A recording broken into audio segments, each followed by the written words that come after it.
We're Karin and Jeremy, an average couple with average jobs and limited vacation time. When we take trips, we have 1 or 2 weeks, 3 if we're lucky, and we want to see and do as much as possible when we travel. Join us as we maximize our vacation time on Mapping It.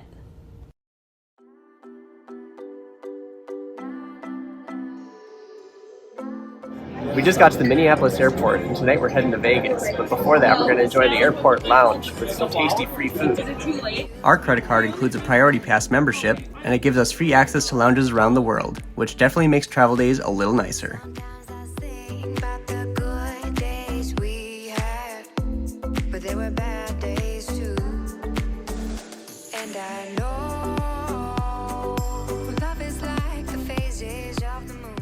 We flew to Las Vegas on a Friday after work so that we wouldn't have to use an extra vacation day just for traveling.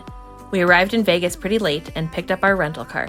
Luckily, there's always something going on in Vegas, no matter what time of day it is. So what's gone is gone. Now we both moved on. Oh, that's la la life. That's la la. We made it to Vegas. Woo! We're gonna go check out the fountain show at the Bellagio.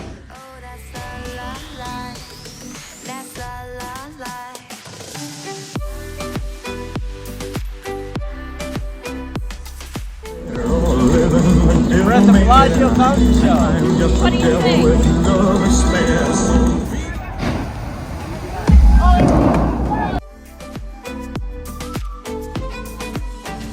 And I know love is like the phases of the moon. Welcome to Vegas.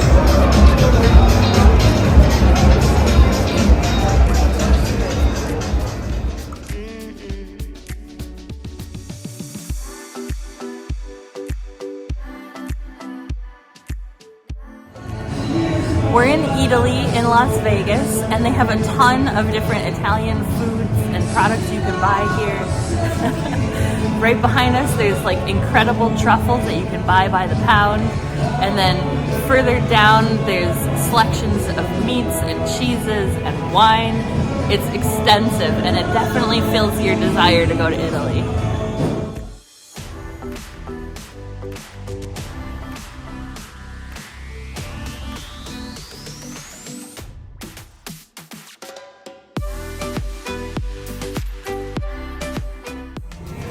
We're having breakfast at the Eataly in Las Vegas. We have some pretty great food here. Probably not all breakfast food. I have a prosciutto croissant, so I'm gonna give that a try.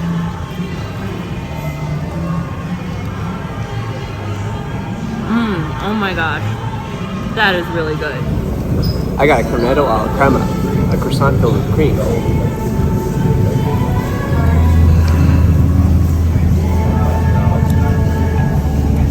I'm gonna give you something, and I want you to taste it. Oh gosh. Yeah. Wow. Very fruity. Very, and syrupy. very rummy. Do you taste? Oh, rummy. Yeah. It's like soaked in rum. Do you taste Unexpected. it? Yeah.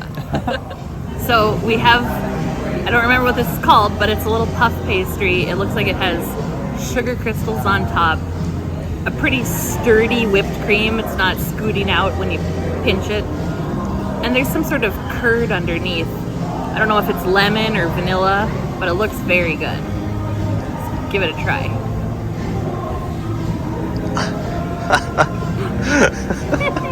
No! Oh, that is so good. And I believe it's a vanilla curd. Very good. Lastly, we got a quadratino. Looks like some layers of different chocolate things, like ganache and maybe a brownie possibly on the bottom. Let's see.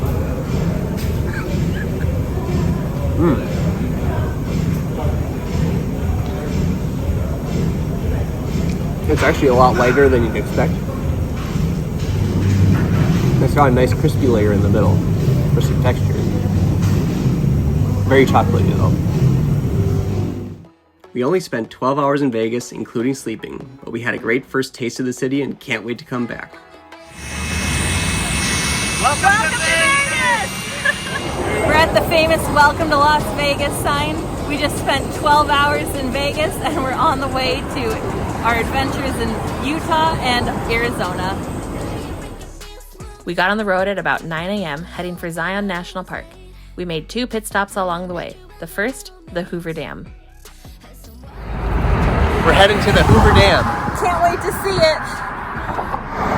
Damn, that's a nice dam.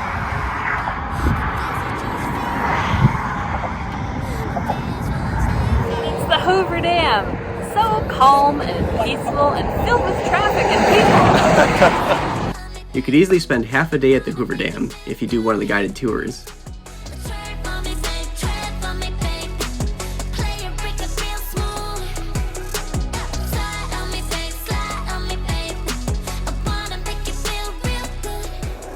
We chose to see the dam from the bridge, and it's a great view.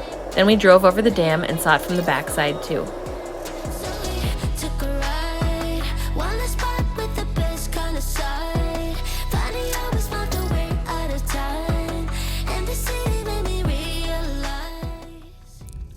We're at the Lake Mead National Recreation Area, and that's Lake Mead behind us.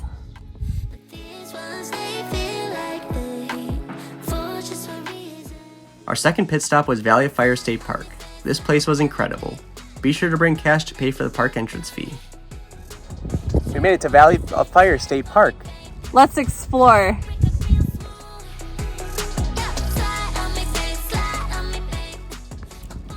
This is Elephant Rock behind us. Do you see how it looks like an elephant? We could have spent a whole weekend exploring the park. There's so much to see and lots of great hikes. You might even get lucky and see some desert bighorn sheep.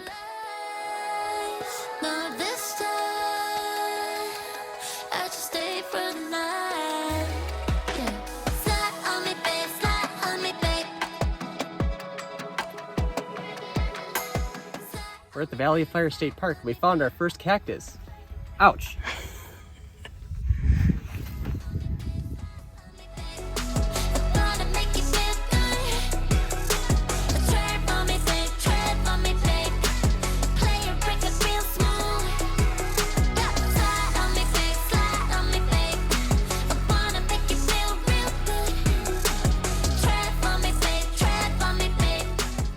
We wrapped up our day with dinner at In-N-Out Burger. It's not something we have in Minnesota, so it's a must when we're out west. We arrived at our hotel after dark, ready for another early day to come.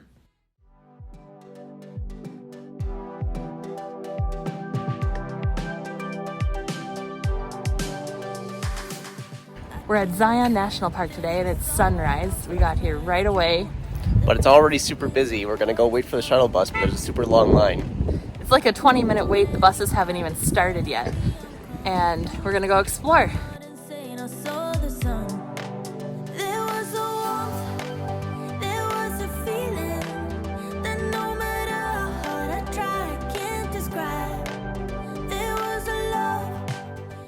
We made it to the Temple of Sinawava. We're hiking the road to the Narrows. We're not going in because we're not prepared for that, but it's so beautiful. We hiked the 1-mile Riverside Walk trail to the beginning of the Narrows. It's a nice easy path that's paved for a 1/4 mile, and as you might expect, the scenery is fantastic.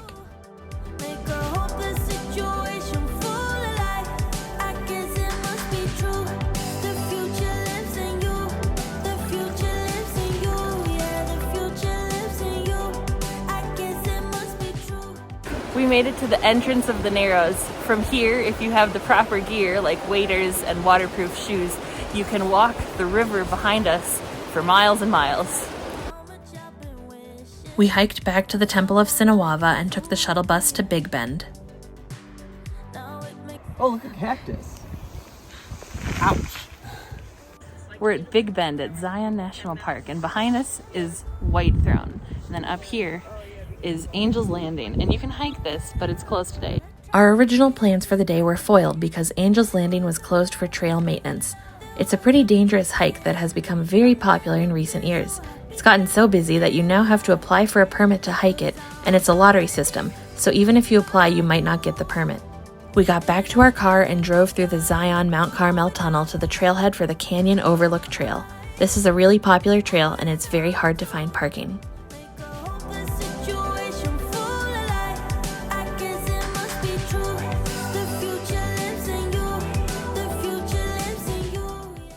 This has got to be the sandiest mountain hike we've ever done. It's a little bit slippery. Yep. The future lives in you, yeah, the future lives in you. 'Cause I'm blinded by you, and I'd rather go blind than go without. Your eyes are enough to make a hopeless situation full of light. I guess it must be true. We made it to Canyon Overlook at Zion National Park. As you can see behind us, there's not much of a view. The future lives in you. The future lives in you.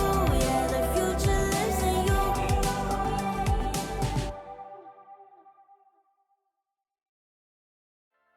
This trail is really interesting, even though it's very short.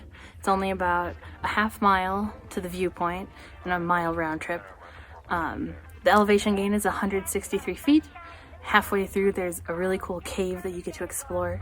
There's even a little boardwalk and plenty of guardrails because it's a precarious drop-off. No clouds in the sky, about to get away. Feels like it's been a freaking decade. Sorry, don't call me 'cause I'm gonna be on break. It was a little difficult to figure out parking for this hike, but if you come from the east, it's a little easier. And we recommend bringing hiking poles because the sand underneath your shoes can get a little slick. Definitely wear hiking shoes because they'll give you a little more traction on the slick rock. We hiked back to our car and began the drive to our next destination, making pit stops along the way to check out some nice views.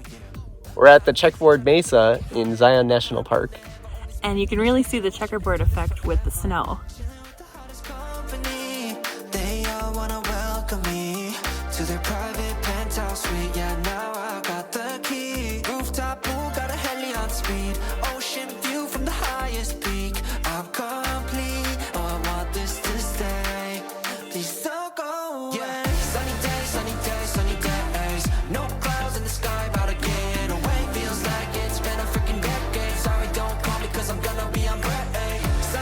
Sunny day, make way. All the stress and doubt, yeah, not today. Feels like it's been a freaking decade. Sorry, don't call me 'cause I'm gonna be on break. We're on our way to Bryce Canyon. We're stopped at Dixie National Forest and it's very windy. It's ridiculous. Dixie National Forest is massive, covering almost 2 million acres, and it's the largest national forest in Utah. You can start to see some of the incredible rock formations that this part of Utah is known for. Eco-friendly, here we invite only positivity to this party. Don't want no drama with any bad karma. Got a lot of that in La Vida Loca. Just wanna let it all go. Yeah, I can't say no when I'm this free. Don't wanna go home, oh I can't sleep. Weather's so nice, only got... We just arrived at Bryce Canyon National Park. We're gonna go in, get our national park pass, and check out what there is before sunset. After picking up our national park pass and talking to a park ranger about trail conditions, we headed to Sunrise Point. There are a lot of great lookout points scattered all around Bryce Canyon, so just take your pick. Sorry, don't call me 'cause I'm gonna be on break. Sunny days, sunny days, sunny days. No clouds in the sky, about to get away. Feels like it's been a... We're at Bryce Canyon National Park, and behind us we have a great view of some hoodoos. Hoodoos are rock formations that look like tall pillars. They can range in height from 10 feet tall to 10 stories tall. We were there around sunset, which isn't the best time to visit Bryce Canyon, because when you're looking at the canyon, the sun is setting behind you. But because of the canyon faces east, almost any overlook along the canyon rim is a great location for watching the sunrise.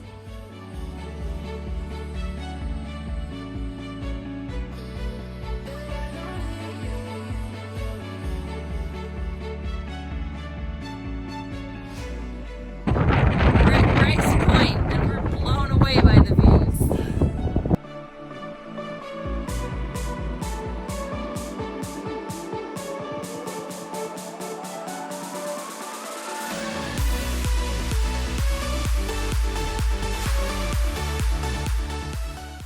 Are you feeling inspired? We're at Inspiration Point at Bryce Canyon, so you better get inspired. After checking out some additional viewpoints, we called it a day.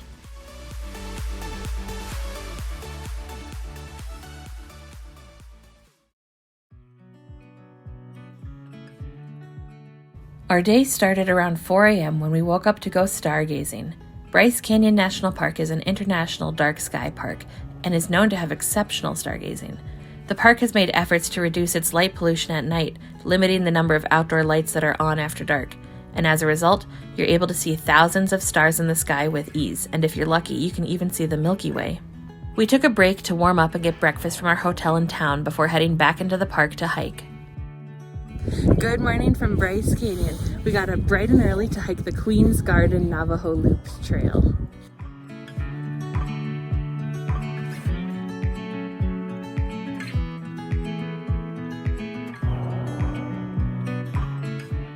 It's very fun walking amongst the Hoodoos. And getting an up-close view of them. Trail conditions were good, but a bit icy. We didn't need special gear, but conditions made it so that we were moving a little slower than we had liked. We had planned to do the Queen's Garden Navajo Loop Trail, but portions of the trail were closed due to ice and trail erosion. We're wrapping up our time at Bryce Canyon, and then we're going to head to Capitol Reef National Park later today. We're really looking forward to seeing that one. If you're planning a visit to Bryce Canyon National Park, we recommend staying at least 2 nights to give yourself enough time to explore.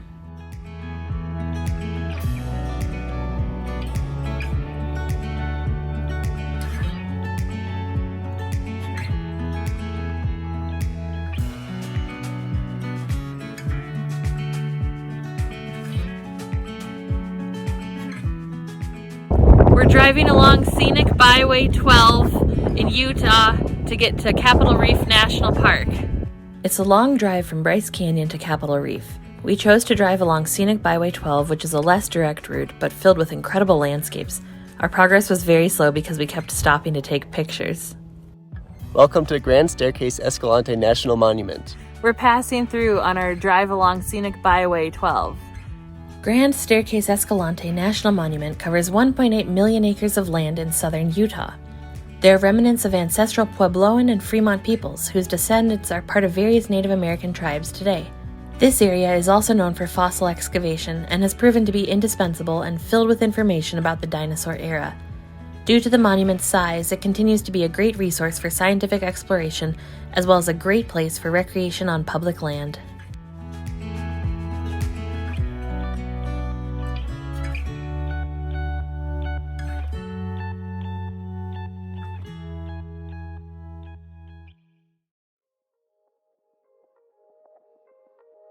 We're heading from Bryce Canyon to Capitol Reef National Park, and we're on Scenic Byway 12, which is a little bit of a detour from the other route, maybe a little bit faster on the other route, but this is incredible and absolutely worth more time on the road. We took a detour to drive along the Bird Trail. The landscape is so beautiful, and because of the red rock walls of Long Canyon, it felt like we were driving through a Roadrunner cartoon. Meep meep. The Bird Trail is a 67-mile road in Utah's backcountry. There are a lot of stops and hikes you can do along the way, including Surprise Canyon, Long Canyon, Singing Canyon, and many others. The trail is very remote, so be sure to have everything with you when you start the drive, and most importantly, a full tank of gas. The Bird Trail is known for its switchback section, but having limited time and not knowing trail conditions, we only made it to Singing Canyon before turning back around.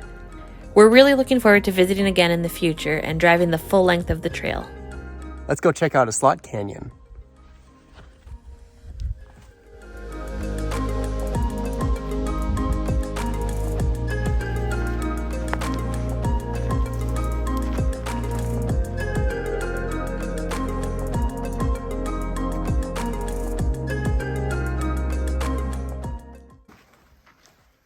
Hello. Hello.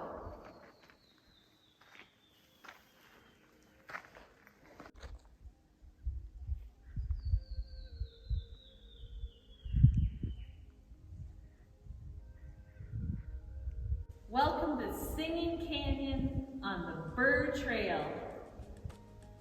Singing Canyon is a short slot canyon known for its great acoustics.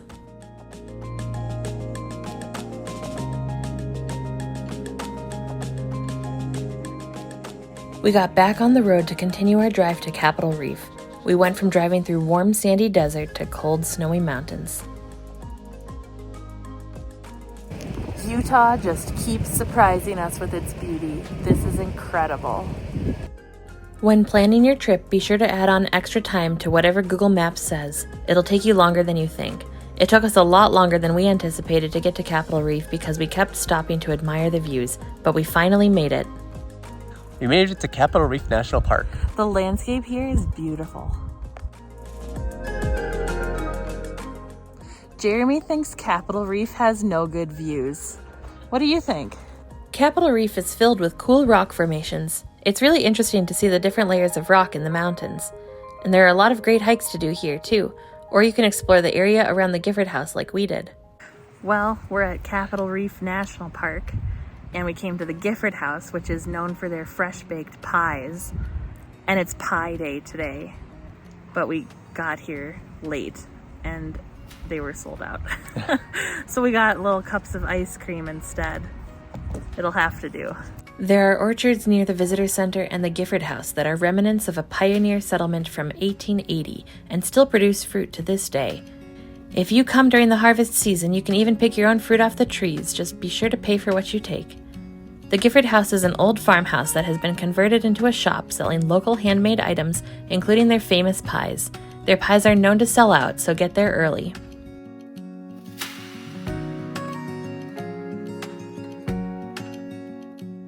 Well, it looks like we really underestimated Capitol Reef National Park.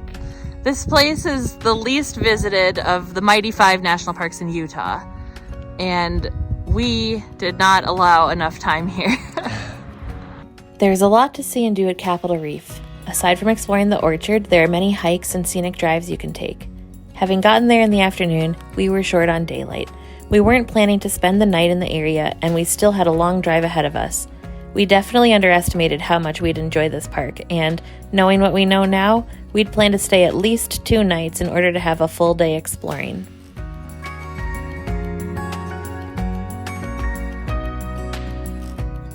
The landscapes in Utah are out of this world. It feels like you're driving on another planet, or maybe the set of a sci-fi movie. In fact, there are some really well-known movies and TV shows that have been filmed in Utah, including Independence Day, the Star Trek reboot, Mission Impossible 2, Galaxy Quest, and Westworld, just to name a few.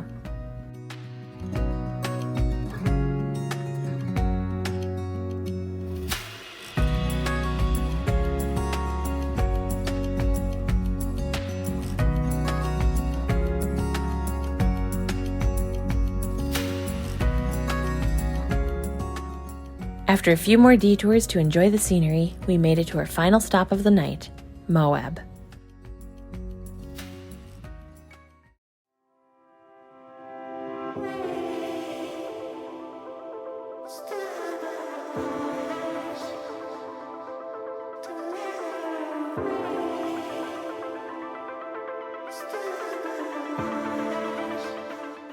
We're at Canyonlands National Park, and behind us is the dirt road called the Schaefer Road. It is intense, and it descends 1,400 feet into the canyon where you can access the backcountry. We had a full day of activities planned, so we didn't have time to drive the Schaefer Trail on this trip. But now that we've seen it, it's on our bucket list for our next visit. The trail has a 15-mile-per-hour speed limit, and people going uphill have the right of way. And if you choose to drive this trail, be sure to have a vehicle with high clearance and 4-wheel drive. We had planned to catch sunrise at Mesa Arch, but we made a stop at the Schaefer Trail and ended up sticking around to watch sunrise from there. We had the place mostly to ourselves, and the views were incredible, so we think we made the right choice.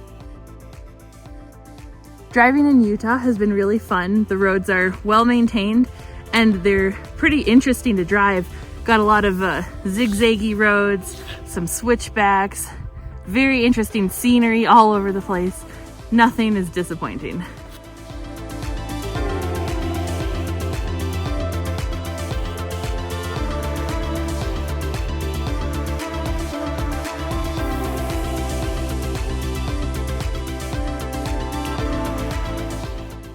We're here at Mesa Arch. We missed sunrise, but it doesn't matter because the view is incredible. Everything is incredible in Utah. That's what you should take away from this.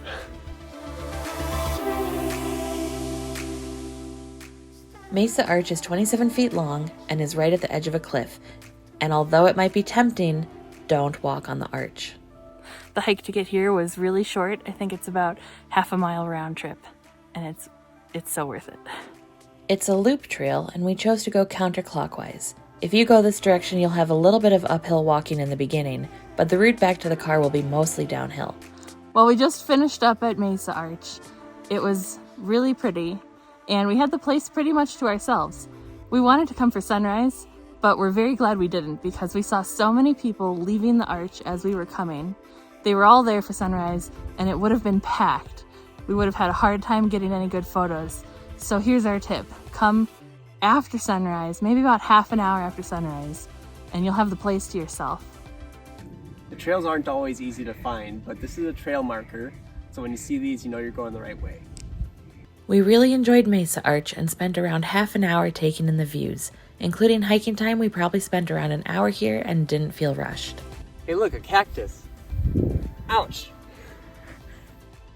After a stop at the visitor center to talk to a park ranger, they recommended doing the Scenic Drive, so we hopped back in our car and headed for Grand Viewpoint Overlook.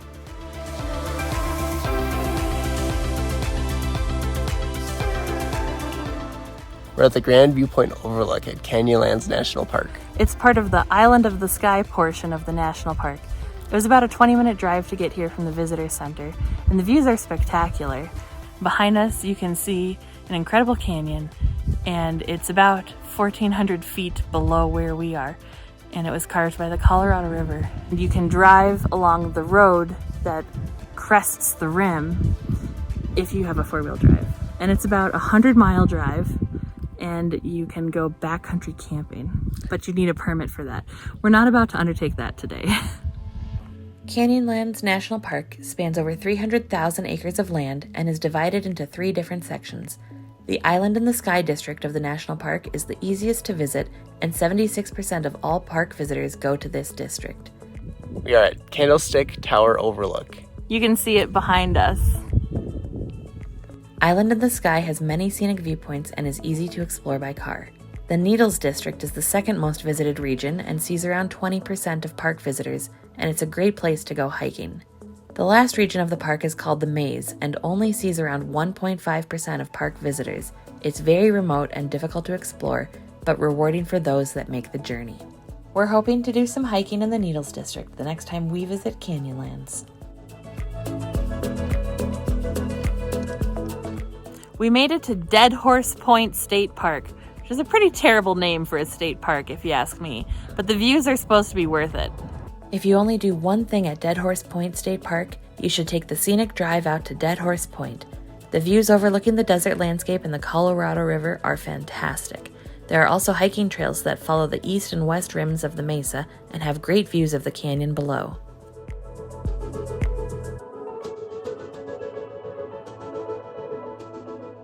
We're at Dead Horse Point, and the story goes that cowboys would herd wild mustangs onto the point, and the neck of the point is only 30, meters or feet? It's not as yards. 30 yards wide, or feet or meters, whatever.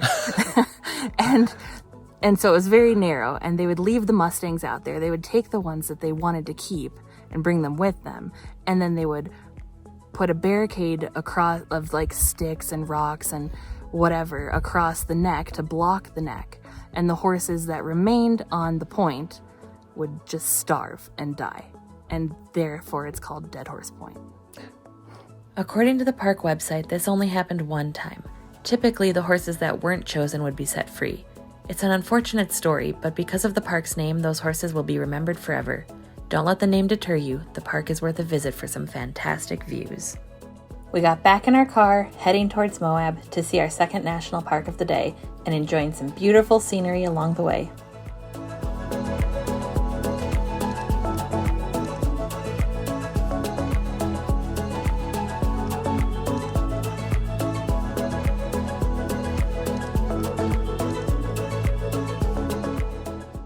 Whatever time you think you need to go to Utah and see everything, double it, because there are so many scenic viewpoints. You're going to be stopping every 5-10 minutes in some of these spots. You're going to need extra time.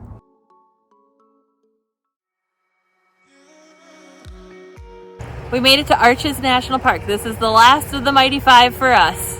We got here a little after 2 in the afternoon and the park was closed to new visitors. It had been closed since 11 that morning. They eventually reopened around 2:30, so thankfully we didn't have to wait long, but some people had been waiting over 3 hours to enter the park. If you're going to come to Arches National Park, come early or come late. Don't try to come during the busiest time of the day when they might be closed to new visitors. And in case you show up when the park has shut its gates, check their Twitter feed to keep an eye on when they reopen. Arches National Park spans around 76,000 acres of high desert on the Colorado Plateau. There are over 2,000 arches in the park, making this the highest density of natural arches found anywhere in the world. Well, we made it into Arches National Park, and we're heading towards Delicate Arch. It's about 2 hours round trip, Maybe 3 if you stop to take a lot of photos. but it should be fun. The hike to Delicate Arch is the most popular trail in the park, but it's pretty challenging. It's about a 3-mile hike round trip, 1.5 miles to get to Delicate Arch, and most of that is up a steep slick rock hill that's completely exposed. Also, you don't get views of the arch until the very end of the trail.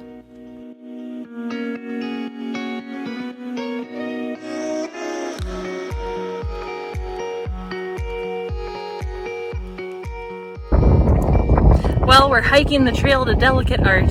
It's a 3-mile hike, and we've come from there. You can see the parking lot behind us. It's quite a ways. And then we still have to go all the way up here.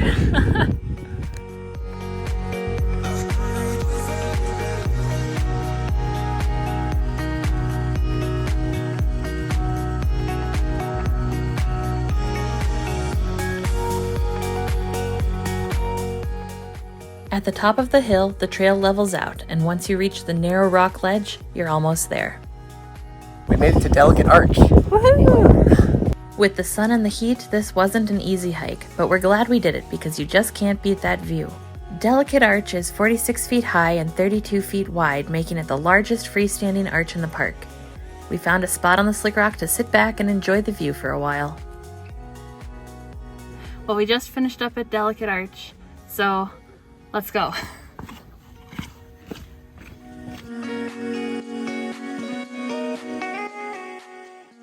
We're finishing up our hike at Delicate Arch, and we have a couple tips if you want to do this trip too. First, it's 480 feet of elevation gain, and as you can see behind us, a lot of it is sheer. There's also no shade. The trail is very exposed, so when you do find shade, be sure to take a break and wear good hiking shoes. And bring lots of water. Lots and lots of water. You're gonna need it. And wear lots of sunscreen. After that hike, our energy was beginning to fade. It had been a long day, but we still had a couple more things we wanted to see. This is balanced rock behind us. Jeremy doesn't want to hang out under it. The Balanced Rock Formation is 128 feet tall, and the boulder is around 3,600 tons, which is over 4 million kilograms. As erosion continues to shape the landscape, eventually the rock will come tumbling down.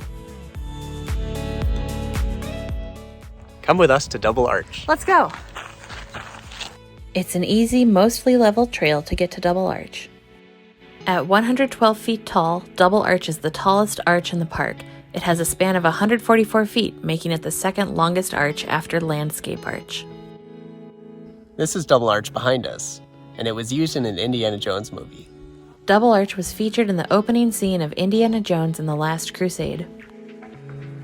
By the time we finished up exploring Double Arch, it was after 7 p.m. and we were pooped.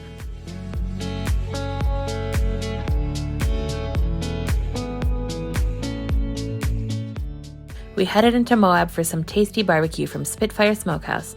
Everything we had was really good. We especially loved the honey barbecue chicken wings and the loaded fries with pulled pork. It was a great way to end a long day.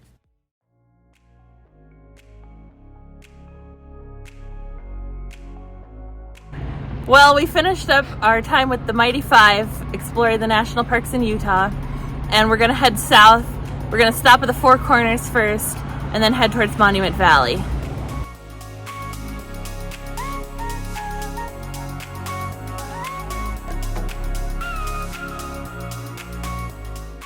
We got on the road early because we had a long day of driving ahead of us. It's a 2.5-hour drive to get to the Four Corners from Moab, but shortly after we started our drive, we came across a stone arch near the side of the highway, and we had to make a stop to check it out.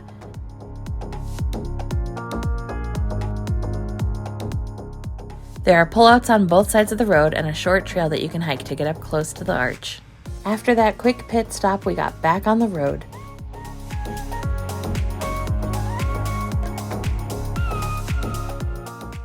The Four Corners is the only location in the U.S. where 4 states meet.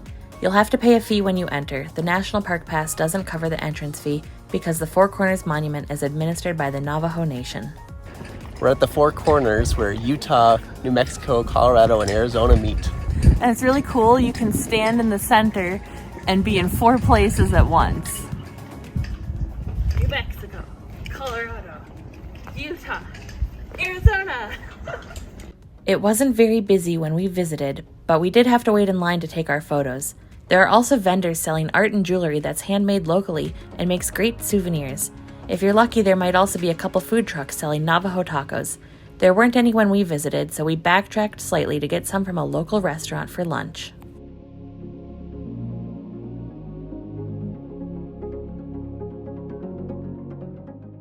Well, it's lunchtime, so let's go get some fry bread tacos from Twin Rocks Cafe.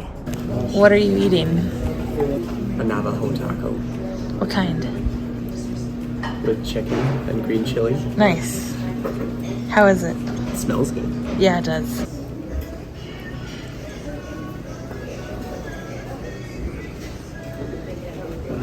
The fry bread is pretty light, and the salsa is actually pretty spicy. And the meat is very good.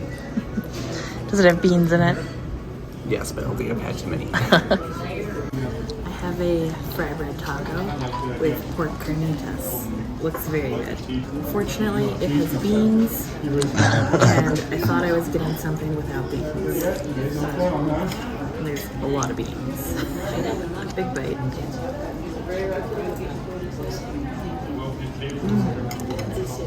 Very mild. Very mild. Very beany. It needs some salt. But otherwise, very good. How was it? Very good. Yeah.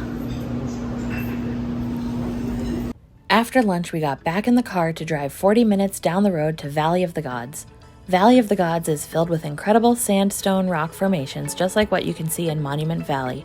The difference is that Monument Valley falls under the administration of Native American tribes, while Valley of the Gods is protected federal land that is managed by the Bureau of Land Management. We're at the Valley of the Gods, right next to Monument Valley. It's BLM land, so it's free to use, free to explore, and free to stay overnight if you want to. We're gonna check it out.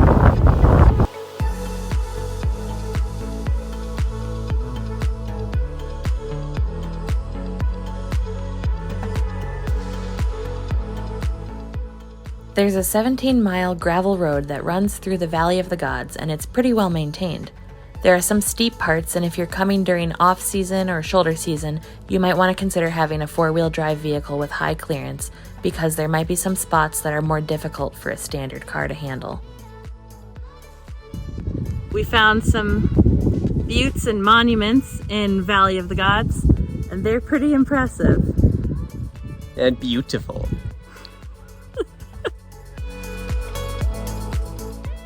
For drone enthusiasts, it's important to be aware that you're not allowed to fly your drone in Monument Valley, which is why Valley of the Gods is a great alternative.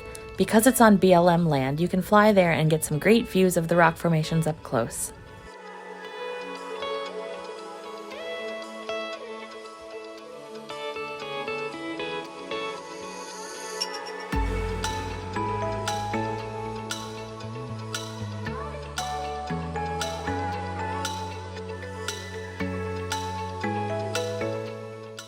We had a great time exploring the Valley of the Gods and highly recommend checking it out if you're going to be anywhere in the area.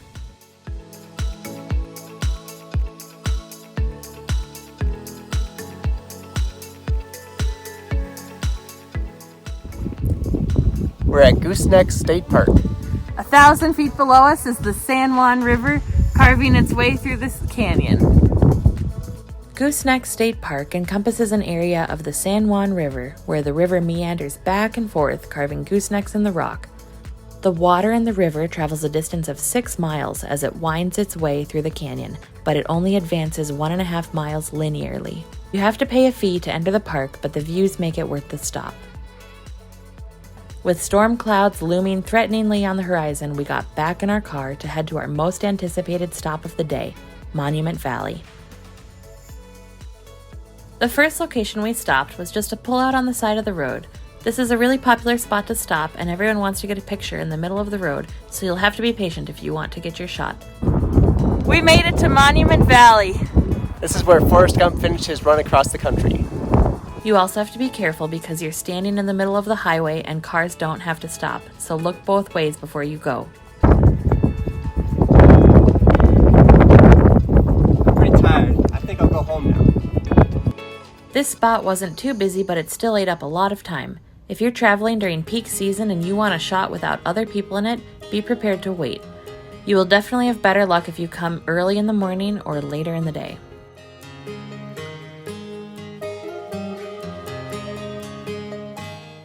We had one more stop for the day, and luckily it was close by. If you have the willpower to stay in the car, it's only a 20-minute drive to Monument Valley Tribal Park, but with frequent pullouts on the side of the road, it took us much longer because we had to stop and enjoy the views along the way.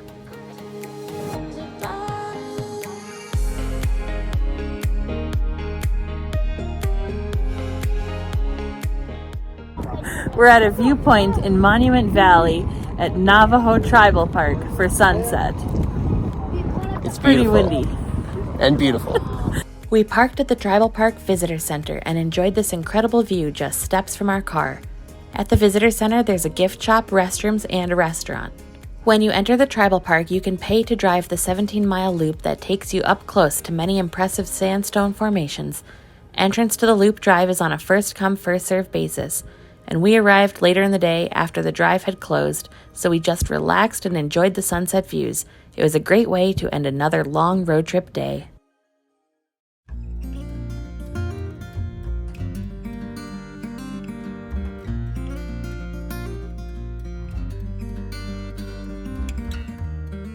We got up early to catch sunrise at Monument Valley Tribal Park. It was absolutely freezing and very windy, so be sure to bundle up if you come in winter. But the views are 100% worth the wait, even in the cold.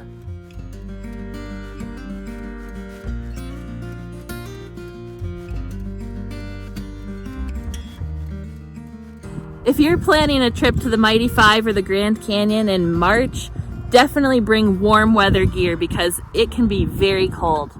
The highs can be in the 60s, but the lows can be in the 30s or even lower, so pack warm. Also consider bringing crampons because some of the trails can be icy.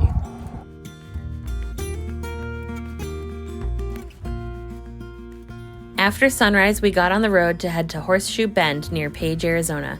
The best way to beat the crowds is to come early. We did our best, but it's about a 2.5-hour drive from Monument Valley to get to Horseshoe Bend, and we ended up getting there a bit after 10 a.m. The parking lot was packed. We're walking to Horseshoe Bend to go see the famous viewpoint. What people don't tell you is that it is a little bit of a walk. It was $10 to get in, and it should be worth it. The hike from the parking lot to the viewpoint is about 3/4 of a mile, and it's an easy downhill walk to get there. We're almost to the viewpoint. Let's go find a good spot. Come on.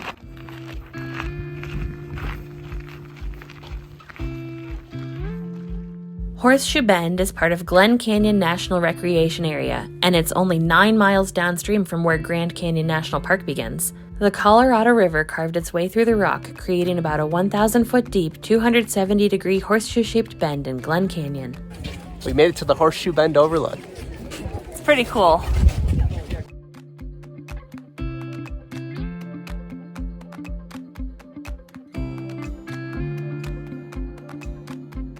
If you choose to come to Horseshoe Bend at the prime time of day, you're also going to deal with hundreds of other tourists. Check it out. Can you move? Like I'm trying to take a photo. I don't want you in it. Everyone's fighting for the prime spot. Check out this view. For a person that's afraid of heights, how does it feel to be at Horseshoe Bend? Not great.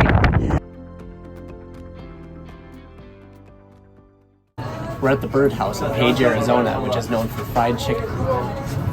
We're having lunch. What did you get for lunch? I got the 2-piece thigh and leg combo with mac and cheese. Looks good. And we also got the spicy chicken sandwich with some seasoned fries.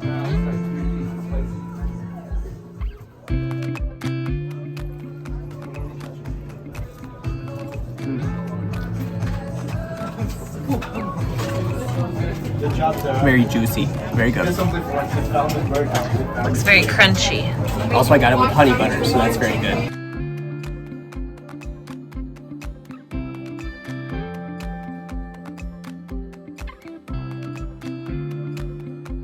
I got the spicy chicken sandwich. It's got their special sauce, house pickles, and fried chicken.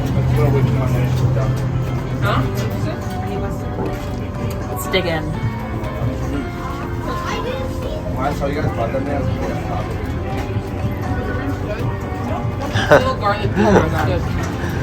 How spicy is it?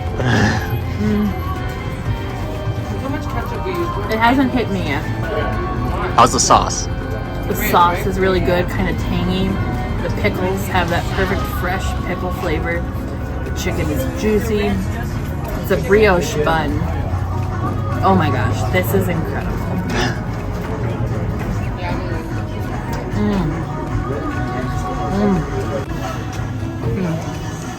This is so good. I highly recommend the spice, but the heat builds. And for dessert, we got some donut holes with strawberry jam and Nutella.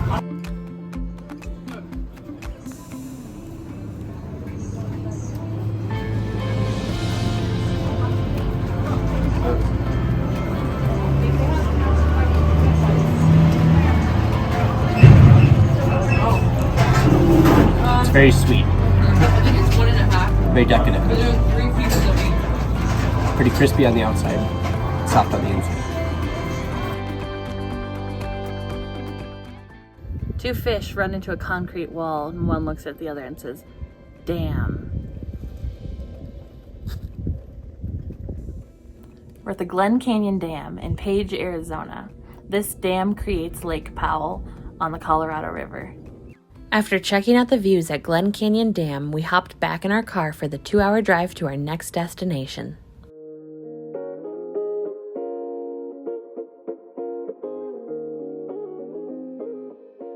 We made it to the Grand Canyon, finally! Woohoo! We entered the park through the east entrance around 3 p.m. and there was no line to get in. When we finally pulled up to our first viewpoint, the scenery in front of us was breathtaking. We couldn't believe we were finally seeing the Grand Canyon. We made it to the Grand Canyon! Woohoo! We're at Desert View on the south rim of the Grand Canyon. And some fun facts are that it's about a mile deep and 10 miles wide on average. The Desert View Overlook has fantastic views of the Colorado River running through the canyon. The Desert View Watchtower was built in 1932, and the design is based on the architecture of the ancestral Puebloan people.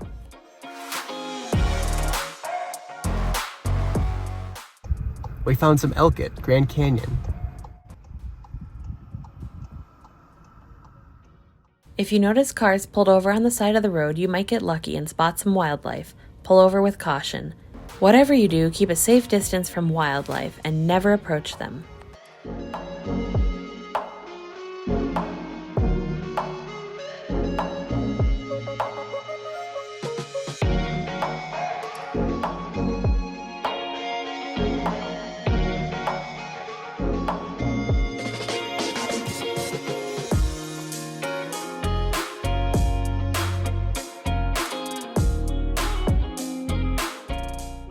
President Woodrow Wilson signed the Grand Canyon National Park Act in 1919, establishing the Grand Canyon as a national park. We hopped from viewpoint to viewpoint, slowly making our way to Mather Point to catch the last rays of sunset. Some of the nicest spots to watch sunset are from the north rim of the Grand Canyon, but unfortunately the north rim is closed in winter. But we did get a great view of the moon rising. The moon is rising. It's a full moon tonight at the Grand Canyon.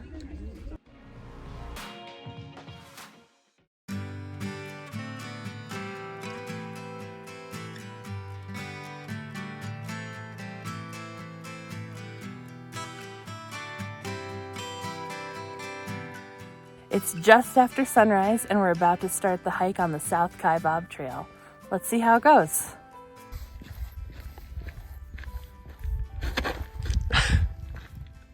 You better be careful.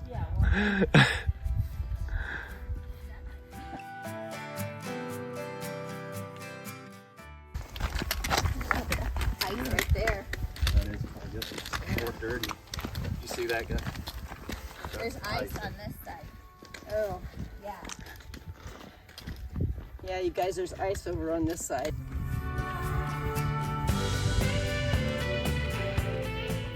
We've only been hiking the South Kaibab Trail for like 3 minutes and already we've slipped several times. So here's a tip. If you're gonna hike this trail or any trail in the Grand Canyon in mid-March or earlier, consider bringing traction devices for your feet. Or walking poles. Or walking poles.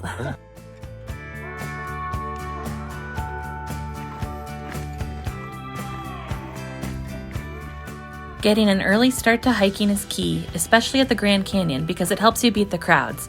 In summer, it also helps you beat the heat because the trail is in the shade early in the morning. And in winter, it means that you could be hiking on ice that froze overnight, so be careful.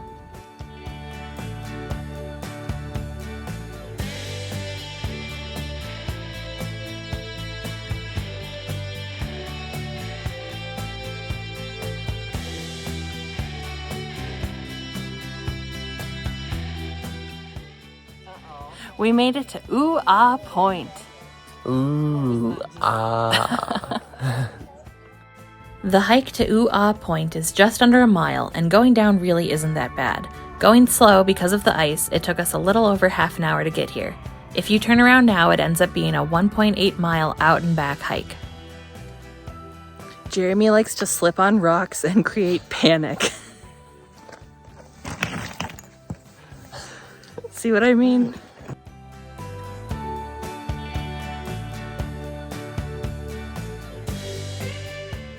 Oh, look, a cactus. Ouch.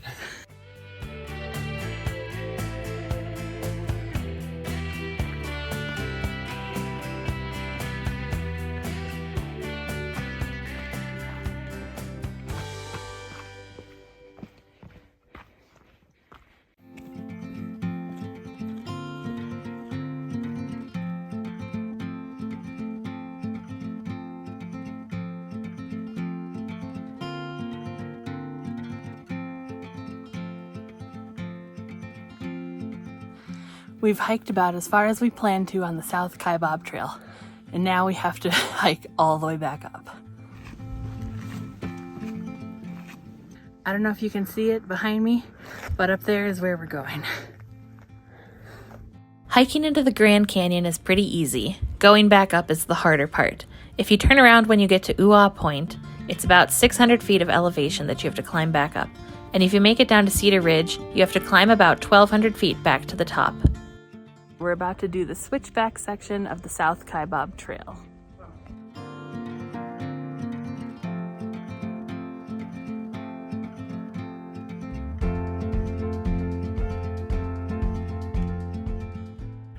Well, we just finished up hiking the South Kaibab Trail. We went down to Cedar Ridge Point. It was quite a hike down. It's very beautiful, but the hike back up is a lot of stairs. Yeah, so And a lot of switchbacks. yeah, so bring a lot of water.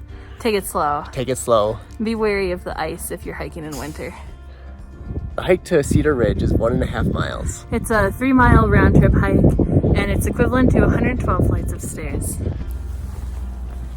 We're just hiking to our car after hiking the South Kaibab Trail. We could have taken the shuttle bus if we wanted to, and it drops right at the trailhead.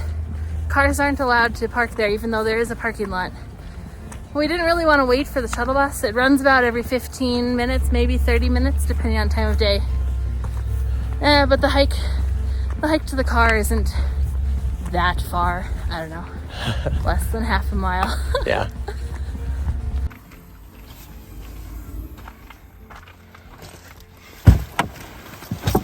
Well, we just got back from hiking the South Kaibab Trail. It was about a 15-minute walk from the trailhead. And we're gonna wrap up our time on the south rim of the Grand Canyon.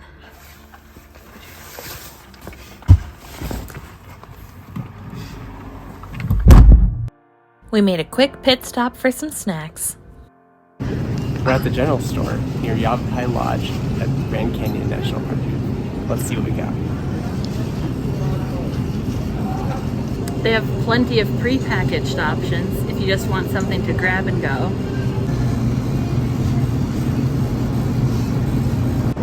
They have a huge selection of fruits and vegetables. And all the protein bars and jerky you could need. Plenty of salads to choose from. And all the chips you could possibly want. And they have a wide variety of alcohol. And they have a huge gift shop here too. They also have a deli with some fresh food.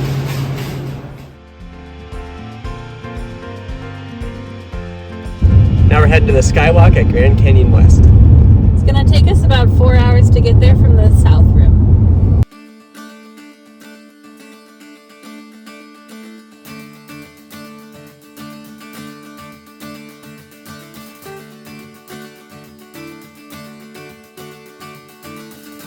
We stopped for lunch at In-N-Out Burger on our way. Yum.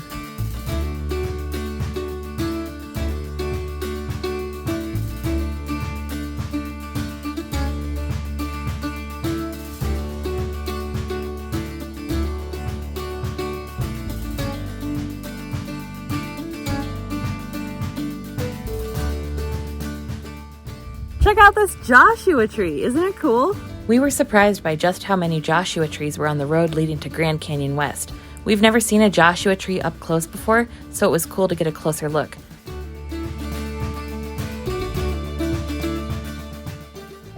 We're at Grand Canyon West. We have a couple of javelina over here on the left-hand side, about 100 yards out, if they're still there. We get a lot of wildlife up here. We get deer, antelope, badger, and wolf. I even saw a cougar up here one time. However, that lady was on the bus. I hope you guys have a great, wonderful, fantastic, amazing adventure. Enjoy your day, everyone.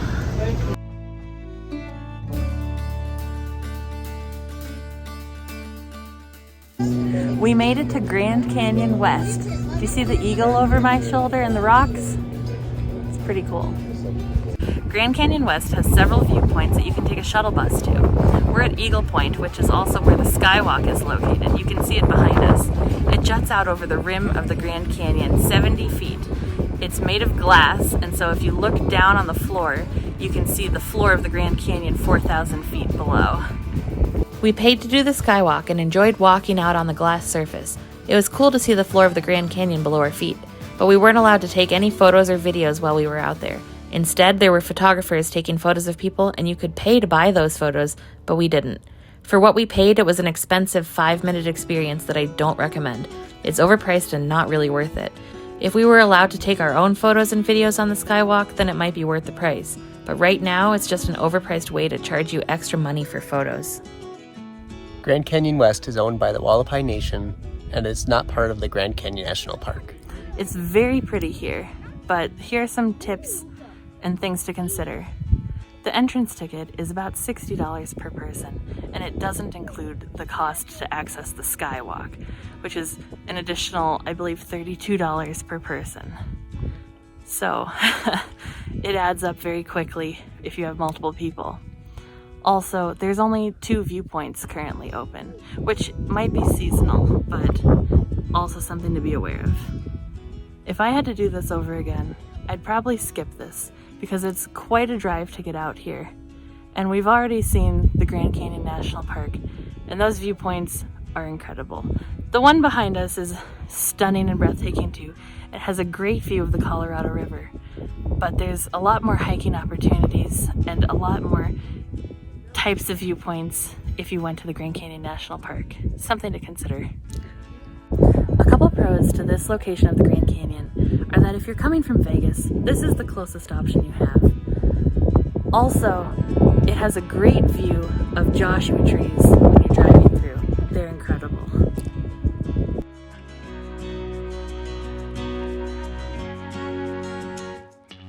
If you're headed to Grand Canyon West, plan to spend at least 2 hours to do everything that there is to do. This plant is agave. It's what they use to make tequila.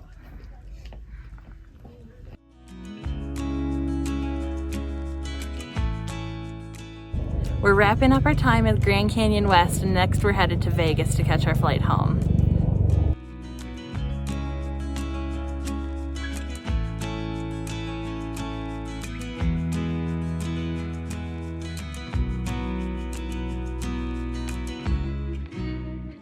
If you're driving to Grand Canyon West, there's a great place to stop and check out Joshua trees. It's called the Grapevine Mesa Joshua Tree Forest. And there are some cool trails that you can hike. Joshua trees are a member of the agave family and may only grow about ½ inch to as many as 3 inches per year depending on how much it rains. So based on how tall they are, a lot of these trees were pretty old. Oh look, a cactus. Ouch.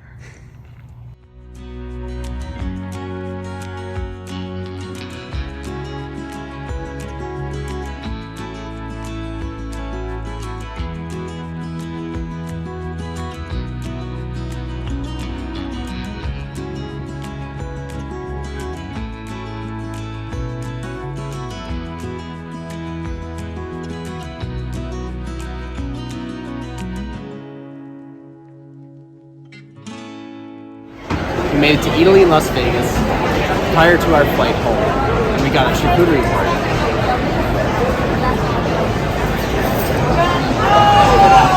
Let's try it.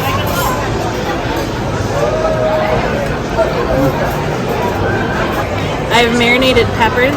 It smells like garlic. And I believe this is mortadella, so let's try it.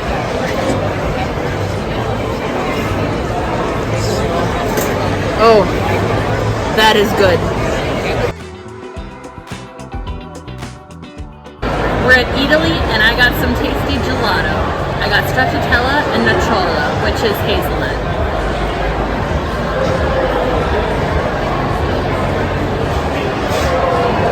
Oh, that is so creamy. Very good.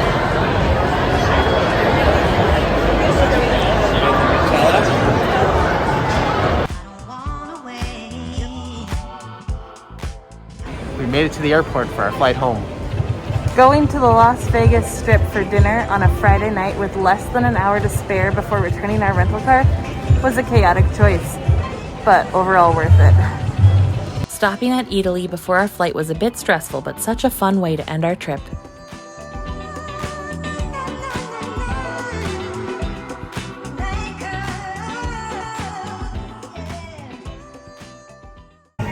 We made it to Eataly and we're Hoover Dam does whatever Hoover Dam does. Dip. Hi, we're at endlessly long wait right up here. You can barely see. Which No, way? This way. It's Angel's Landing. I don't want to do this. We're gonna check out, right? Are you feeling inspired? We're at Inspiration Point at Bryce Canyon, so God. Are you feeling inspired? because this view is inspiring. Good morning. Nope. Good morning from Bryce Canyon. We got up bright and early. No, your phone. Welcome to Singing Canyon on the Bird Trail.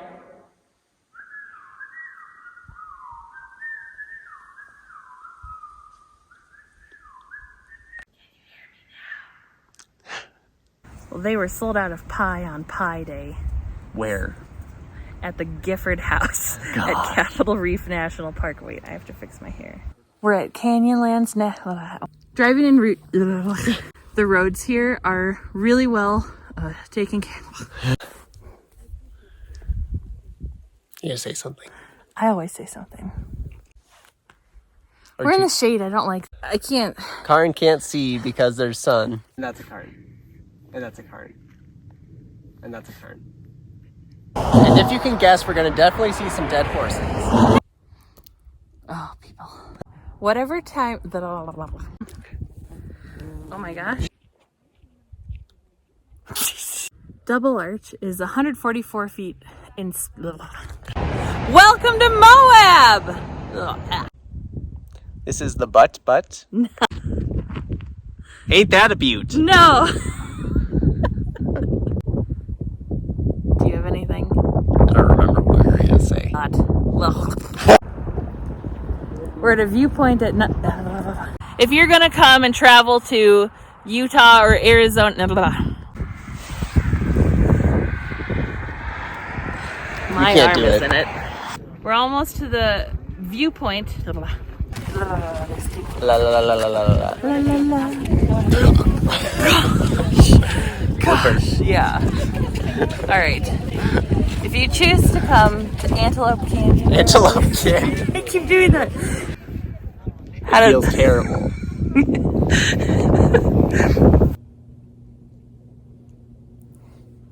We're at the Glen.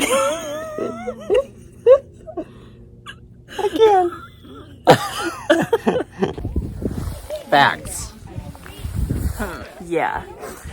Look, on nature. It's a little dark. Well, keep going. La la la la la. We made it to Ooh-Ah Point. Ooh-Ah. Okay. Can't go on much longer. Cliffhanger, hanging on a cliff, and that's why he's called Cliffhanger. Cliffhanger, hanging on a cliff, and that's why he's called Cliffhanger.